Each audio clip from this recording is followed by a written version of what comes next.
Hi everybody, welcome back to the channel. It's your old mate Beatle Dave. I hope you're all well and dandy out there in YouTube land, fellow Beatles fanatics, members of the BC Beatle community, members of the VC vinyl community, and anybody else that just likes a laugh and some good entertainment. Before I start this video, just a very quick message. My old mate, Beatle Brad, in America is not very well at the minute. You know, he's quite seriously ill. Um, so if you haven't checked Beatle Brad out, just check one of his videos out and leave him a little comment just to cheer him up. Um, my thoughts and prayers are with you, my Beatle brother. So I hope you get well very soon. Right, now on with the video proper. Okay, we're going to look at another one of these DeAGOSTINI Beatles albums. I hope you're enjoying the little mini-series so far. Stay with me because it might take me ages to do this. So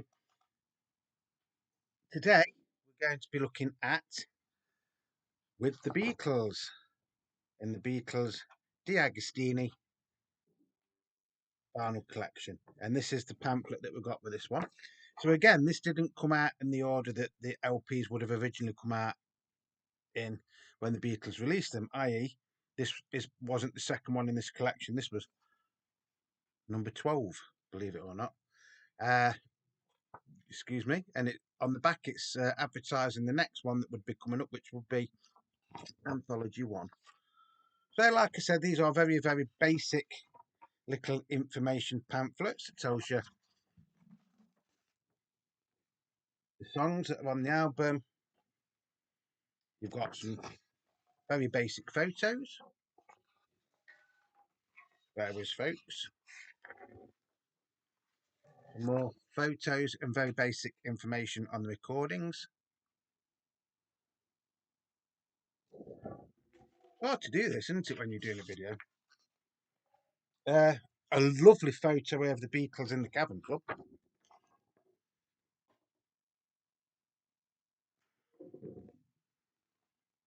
I wonder what they're talking about, because John's hands are like that, aren't they?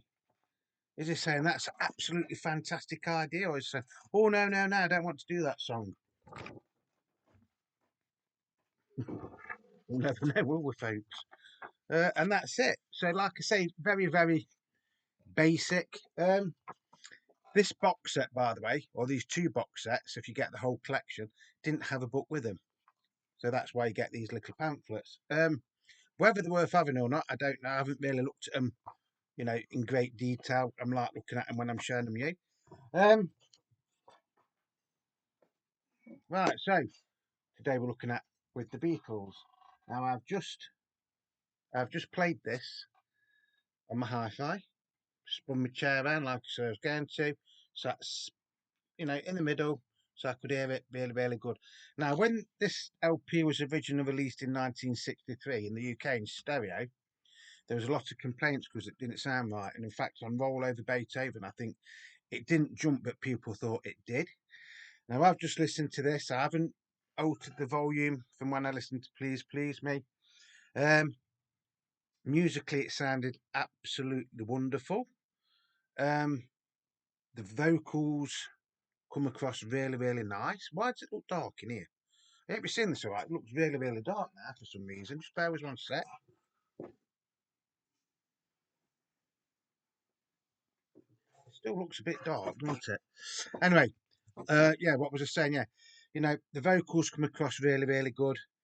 The guitar work is fantastic. Ringo's drums come across. The only criticism I've got with this, and I don't know if it was the same with the original 1963 recording, was that on Roll Over Beethoven, just for example, the cymbal work, what Ringo's doing, is doing his drums, is also doing cymbals, sound very tinny, if that's the right word. It doesn't spoil your enjoyment of it, it's just I'd never really noticed it. I will come back to that when I tell you what I listened to as well. So it's not it's not a deal breaker, put like that. Some classic early Beatles songs on it, Won't Be Long, All I've Got to Do, All My Loving, Don't Bother Me, George Harrison song, Little Child, Till There Was You, Please Mr. Postman, Side 2 is Roll Over Beethoven, Hold Me Tight, You Really Got a Hold on Me, I Want to Be Your Man, Devil in Her Heart, Not a Second Time, and Money That's What I Want. And of course, in America and certain other countries, you got this, but under slightly different name. Once it's called Meet the Beatles. PCS 3045, that would have been the original catalogue number of the UK 1960s version. You do get the sticker on it all. On every one of these albums, this DeAGOSTINI sticker. If you try to get that off, you will actually ruin the cover. Now, this is one of those that was sealed. 90% of this box of these box sets, because there's two box sets and 23 albums and 39 records, is it in total? Something like that. This was sealed. There was a few that was unsealed, so I did have to unseal this to play it. And I can hear you all now saying, Dave, why have you unsealed it? Because I want to listen to it. Yeah, so I've spent the past hour and a half listening to this and then another copy. So I played this and then I played something else just to compare it with. Yeah, I was really, really surprised. The standout track for me, listening to it, was You Really Got a Hold on Me. The vocals on that are crisp. It was like the Beatles was in the room singing in that corner over there. I know that sounds stupid. That's the best way I can put. That's how clear it was. Now, as some of you might know, the original Beatles albums I do prefer in mono. You know, I'm being honest. I always have and always will, because that is the way that I listened to the Beatles in the first place, was through mono LPs. When I first started record collecting, yes, you could go in the shops and buy a stereo copy, but you could go and buy a second-hand mono copy for, less than half the price of it. So that is how I originally listened to all of Beatles albums up to the White Album, was in mono. Um, so yes, I've got numerous copies of this in stereo. I've got a one box EMI Parlophone Silver and Black label. I've got an original 1960s yellow and black Parlophone copy of this. I've got the two box EMI Parlophone labels. I've got the ones that are in the BCS 13 box set. So yeah, it's not like I've never listened to this album. Again, listening to it today, I'm trying to listen to it with, how can I put it, with no like expectations if it's going to be good or bad or whatever. This surprised me. Again, it did surprise me. It sounds really, really fresh. Um, these are from a digital source, a digital file. Um, and if you don't know what that means, because I've got into trouble because I said they sound like CDs. It's not a direct copy from a CD. It's taken from a digital file. So if you want to learn out what a digital file is, or a digital source, ask your friend Google. That's what I'm going to say on that one. These are classed as digital remasters as well, by the way. So yeah, I think these were cut slightly quieter at was it MPO in France. So you know the music, the musical instruments do sound really, really clear. They really do. That's all I can say. They sound really, really clear. Um, Again, I've listened to With the Beatles and Meet the Beatles hundreds, if not thousands of times. Really enjoyed this though. I really did enjoy it. Like I said, I wasn't expecting it to have a wow factor or anything like that because of all the times I've heard this. But yes, there is certain things I heard in this that I can't remember hearing in other pressings of this album. Let's put it like that. Really, really clear. Um, it does come across on some of the things where the double track were on this. Um, but You've Really Got hold on me. It was really, really clear. You could hear absolutely everything that was going on in that. The chords on the organ or the piano or whatever it is. Bingo on his drums and his cymbals sounds really nice on this, by the way. Paul's bass guitar, um, John's rhythm guitar, George's lead guitar, um, and the vocals shared between George and Paul are very, very crisp. George and John, sorry, are very, very crisp on that. Again, the other outstanding track for me was Money That's What I Want. John Lennon always said, if you want to hear what the Beatles sounded like before they ever were famous, before they got a recording contract, listen to Money, That's What I Want on with the Beatles, turn the volume full blast, and that is how basically they sounded. And on this, I'd agree. I would agree with it. There's a slight echo on it, like it was done in the cabin, or that wasn't. It was done in the studio. Um, yeah, all in all, I was very, very pleasantly surprised. So that's it for this DeAgostini version. But just wait one sec. I'll just show you the labels. Now this was sealed, right? So when I open this, and I hope this isn't going to be with everyone that is sealed when I open it, there was a little bit of dust on it. Now if it's sealed, I don't know how the dust got in it, but a quick wipe over, and it sounded fantastic on 180 gram vinyl. So it's it is a quite a heavy record. So that is side one, and then this is on side two. So we're onto the yellow and black Parlophone label now. Lovely, lovely shiny record. It should be because it's brand spanking new, although it's been sealed since 2017. So yeah, fantastic.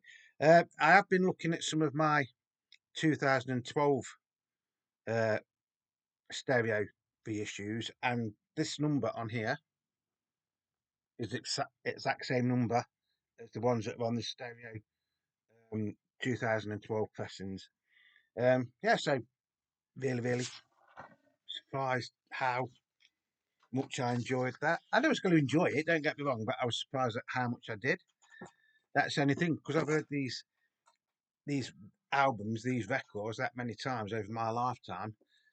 I wasn't expecting it to sound different, but it did. But I'm not 100% sure why. Yes, I know it's because it's a digital source and things like that, and it's not an analog copy. Now, 2010 stereo repressings, I didn't actually realise I've got as many as these. I've got from Please Please Me all the way up to Sergeant Pepper. Now, I did think I'd got the White Album as well, but that is actually the Agostini one, believe it or not, where somebody's tried to rip the thing off. Um, but yeah, so the one that I, you know, this is the 2012 copy, and I played this straight after I'd played the DeAgostini one. And this says 2012 European copy, 180 gram, and it cost me £15. I can't remember where we got this from. I seem to remember it might have been from a record fairs in Nottingham. I know I haven't had it that long, but yeah, I actually thought this was a DeAgostini one, but it's not. It gets confusing, doesn't it, folks? Again, see, the only difference is you don't get the DeAgostini sticker. Again, really, really nice sounding album. Enjoyed it all the way through again. I think on this one, it's very, very close. It is very, very close because I think these were slightly recut by, is it Sam McGee or Sean McGee? I wrote it down somewhere, answer. Just bear with one sec. I should have got all this done properly. Yeah, Sean McGee at Abbey Road. But yeah, I think on a whole, the DeAgostini one, I would say, is just slightly, and I do mean slightly, better sounding. Like I say, I mean, this sounds fantastic on its own, but now I've listened to that DeAgostini one, I do think the DeAgostini one just beats the 2012 reissue on this occasion. Um, Going forward, I don't think there's going to be much difference in these, to be honest. Um, Slight differences if you're not really, how can I put it? If you're not really very familiar with this album, you probably couldn't hear a difference between them. To be honest, it's only because I've listened to them that many times. That is a fantastic album. I mean, that was a bargain for £15. But this one, DeAgostini one does just sound a little bit better. Again, that is just my opinion, and it is on my equipment and going through my amp and my speakers, which I went through when we did the please and one, so you should all know what equipment it's being played through and things. Somebody did say, "Oh, Dave, your speakers are so close to the things." They're not. It just looks like they are there. They're not actually that close. So it doesn't affect. I don't get no buzz or anything.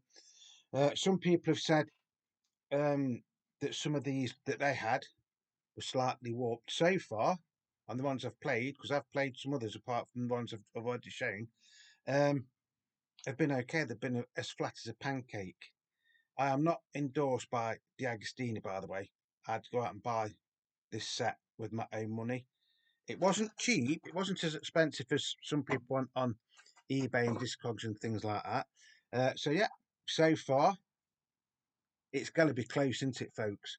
I think the DeAgostini ones and the 2012 Beatles reissues, stereo issues, are going to be marginal.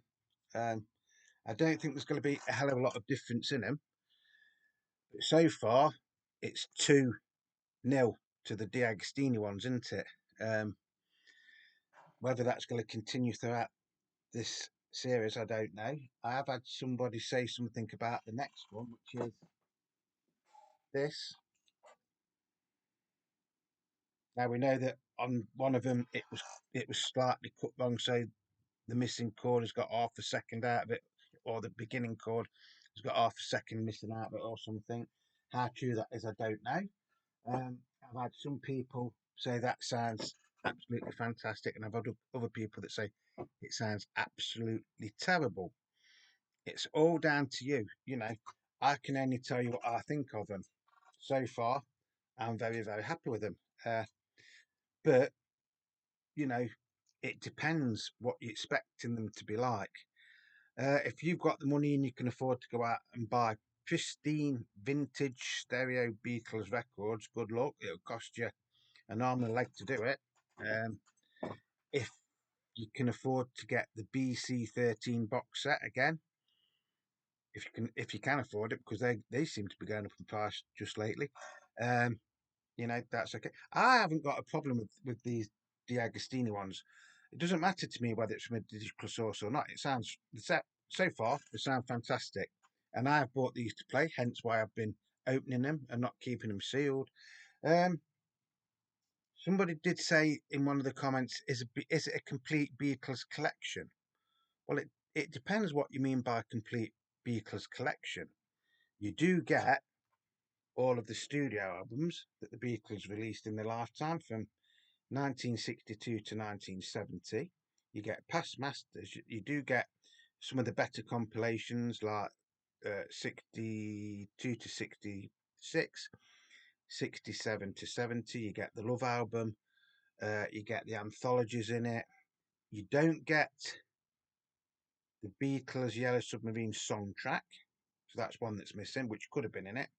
You don't get Let It Be Naked. So that's another one that isn't in it. And you don't get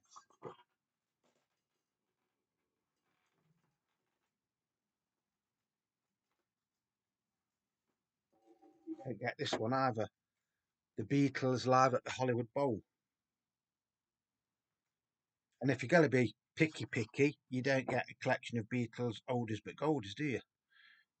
But as sets go, I do think is a nice set. And if you were just getting into the Beatles when this came out, I would say it didn't really cost you a lot. But I think if you work it out at the time, it's roughly what I've paid for them. It might have even been slightly more than what I paid for these. Um, it's up to you. I'm happy that I've got them so far. They sound okay to me. That's all I can say.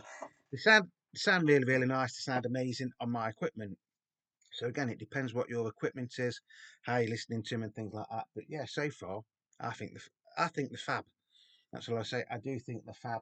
I think they're worth the money that I paid for them. Now I thought these were cheap in America as well, but apparently they're not. They're about $50 each, aren't they, in America? Some of these. So again, it's if you can afford to buy them. But what's original 1960s Beatles stereo album cost you in America. You see what I'm saying? It all depends how you're looking at these things. I've just bought these to play. And I'll be honest, that's all I bought them for. They'd been on my radar on and off for the past few years, but really I did want the stereo box set.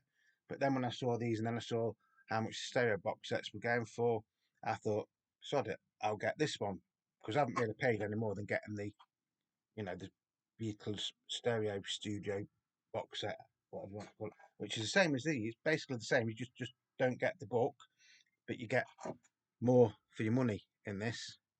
If that makes sense, you get more albums.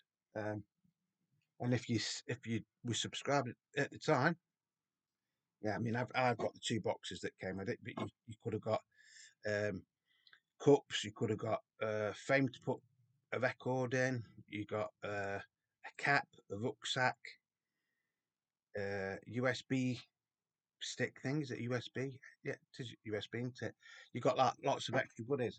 Now, if you get all of them, the two boxes and all the records, well over £1,000 to buy these.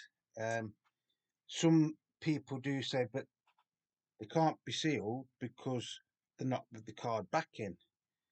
I don't know about that one.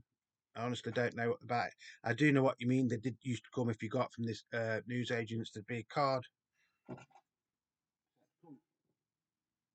like that, and there would be a card that went like that, and all it would say was issue number.